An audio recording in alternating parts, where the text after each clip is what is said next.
If you play Rust and you lack confidence when you engage somebody, then this video is for you.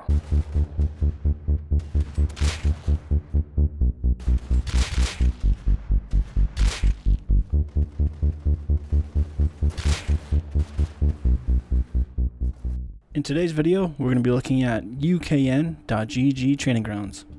I highly recommend training grounds to new and old players.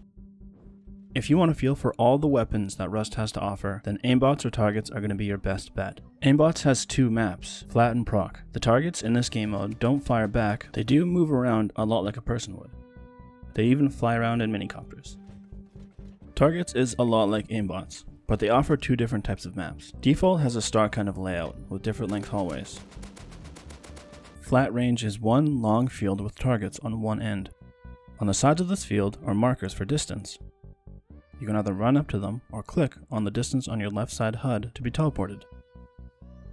On the same side on your HUD, you also find your own stats for shot, hit, headshots, accuracy, and headshot accuracy percentage, along with your distance from the target. You can reset these stats by clicking reset, enable or disable unlimited ammo, or put a cap on your ammo if you wanted to practice the first few shots on your guns before reloading.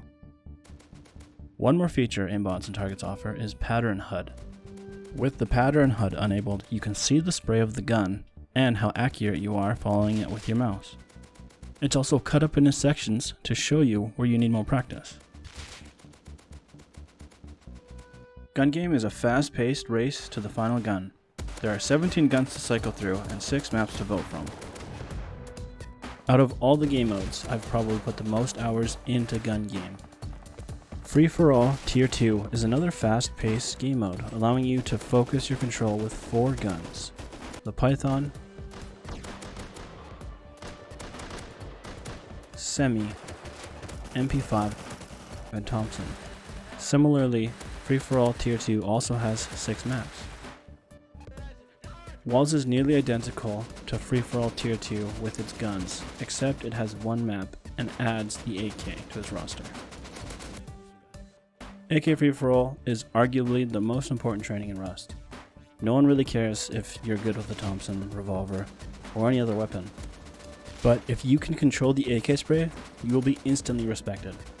AK Free for All only has one gun and 8 maps to vote on.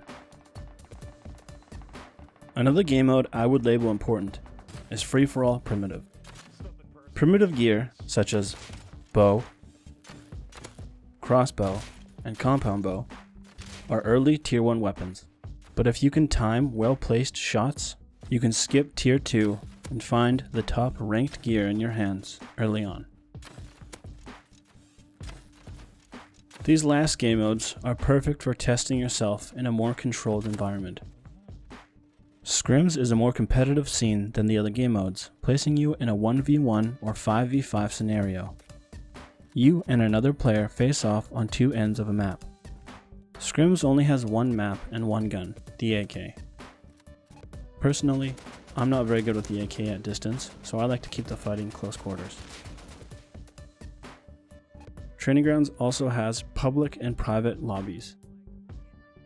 These lobbies are a lot like scrims, except they're open to the public. You can join them with a friend, play against them, choose different weapons, or join a random team. Like anything, learning how to play Rust takes time, and if you want to be more confident in PvP, why not invest a little practice in yourself and watch how that does for you? It certainly worked for me. If you just want to practice some jumping, Training Grounds also has some parkour in the center of its arena. It's pretty hard though, I could only get so far. I think there's quite a few servers out there that just are completely underrated, probably because not a lot of people know about them. So I'm thinking about turning this into a series. If you like what you saw, hit that subscribe button. I'll be putting more content out soon. If there's a server you'd like me to recommend, leave it down below in the comments. Thank you so much for clicking on this video.